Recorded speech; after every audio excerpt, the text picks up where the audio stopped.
Today is Monday, December the 9th, and today was sort of a do-nothing kind of day,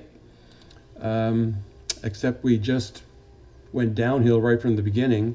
In the Dow, the NASDAQ had a bit of a pop, but look at the low volume in the Dow, good volume in the NASDAQ, low volume in the S&P. Decliners led advancers by 10 or 11 points, so that is going to take our market breadth indicator probably back down to the zero line. See, we've got something similar here. As soon as the market starts to show that it's trending into more money, placing more money into the market, it comes down. I've got 1, 2, 3, 4 lower highs. Back here, we can all go all the way back to here, 5, but we never got to overbought here. And then we continue to show, I mean, this is really weakness. So let's look quickly at what happened. The VIX went up a little bit, and that's always a cause for concern. And the market was down 10 points. Now, I've overlaid this chart using some new feature in Motive Wave 6.0.8, which allows me to take studies and lay them directly on the chart and size them. So I just picked a size that would allow us to look for corresponding peaks and valleys between this stochastic momentum indicator and movement in the stock market. And you can see it's pretty good at pointing out when things are at their high, and it's pretty good at pointing out when things are at their low. I mean, you can go back and look at any one of these. Here it pointed out it was a high. It was actually coming a bit off of its high, and it was coming off of it. So it's a little slow there. So we're going to add a different stochastic momentum indicator, not just 40 periods, but we'll add one that's shorter. And I'll show you that in a subsequent chart. So Apple, let's go back to the S&P. We still have the S&P now with a gap below us and still in this mirror part of this wedge that we've been talking about that's formed by these two long-term trend lines, one from 1994 and one from 2016. Apple off of its all-time closing high and now down to the 138.2%. So we were looking for follow-through that would indicate that we had a breakout in Apple, and we did not get it today. So the market was down 0.3%, but Apple was down 1.5%, and it finished off significantly down, not as low as it could have been. It went as low as 265 and ended up at 266.53. Caterpillar had a ho-hum day. Let's take a look at the volume, because that's always important, and pretty low volume. We've seen low Caterpillar volume for quite some time now. You have to go back to December the 3rd and before that, November the 1st, to see any significant volume. So here's that second stochastic momentum indicator. There's a 40 period and there's a 12 period. And let's look at how well these predict. This one shows that on the fast momentum indicator, we were starting to show overbought. But we did continue to move up further, and it was the red, slower moving indicator that caught the top. Wrong. Let me go back and do that again. Let's take a look at this one. Here we've got the fast momentum indicator showing that we're at a top, but the slow one was still moving up. If we waited for the slow one to confirm, we would have caught it on the downside. So you can sell on the slow one, fast one, or sell on the slow one.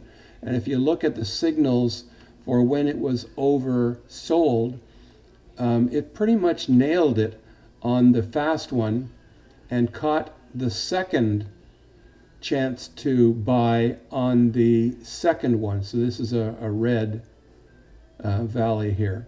So take a look at both of these. If you have any questions on how to apply them onto the chart, I think tomorrow I might make a video showing you how to apply these. But what does this tell you about Caterpillar right now?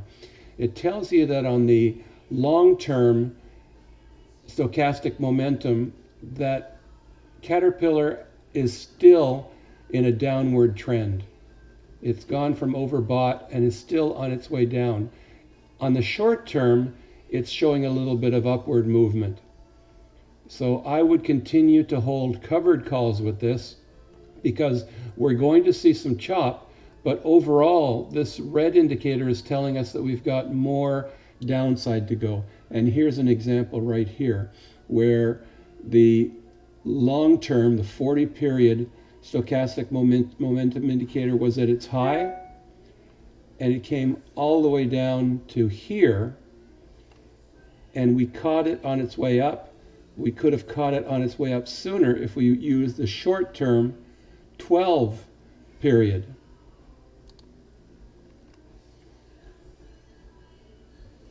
Volume, we've already covered.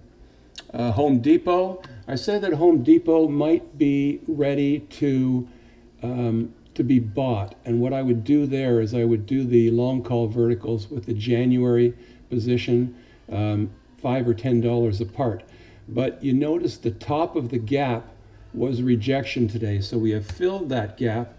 And now I would like it to go and break the top of that gap and show that all the sellers sitting at the top of that gap have gone. And I notice that my short-term and my long-term indicators are both moving up. Now the short-term indicator last time was sort of a false indicator. Let's put the volume in here to match this. You see this move up here on the short-term indicator corresponds with these candles here, and look at the volume that was bringing it up. But that volume didn't follow through. So the short-term indicator moved down, and the long-term indicator was true all the way. The long-term indicator never had an inflection point. It still told us that now was not the time to buy. Now is clearly the time to be thinking about buying this, because both of the indicators are ready to move up. And the red indicator rarely does us wrong. Let's look at other red indicators. Here's a low, and it went all the way up to here. Let's find another low for the red indicator. Here's one right here. And if we had ridden it out, we would have ridden it out not for much of a gain, but nonetheless, it did move up. Let's look at another one. Here's a low on the long-term indicator. And if we had bought here, that was a December 23rd, 2018 low. If we had bought on this low, and you see the blue is also low, if we had jumped in then and ridden the blue one up, but stayed with it as it was moving down, because the red was still moving up, the blue moved up, the blue moved down again, but the red was still not showing you overbought. It did here. And that's when the short-term indicator also coincided with it. And that would have been the time to get out. And sure enough, the stock did go down. So Home Depot could be ready tomorrow. WDC down $1. Whirlpool still struggling, down $1.35. Amazon struggling within the cloud. So that's all I have to say for today. I'm not encouraged by what we saw today. I think tomorrow, there's a Fed meeting tomorrow and Wednesday, but there's not expected to be any announcements made. But the market still may wait in limbo, waiting to see what the Fed has to say. But no one's buying into the concept right now that they're ready to lower rates.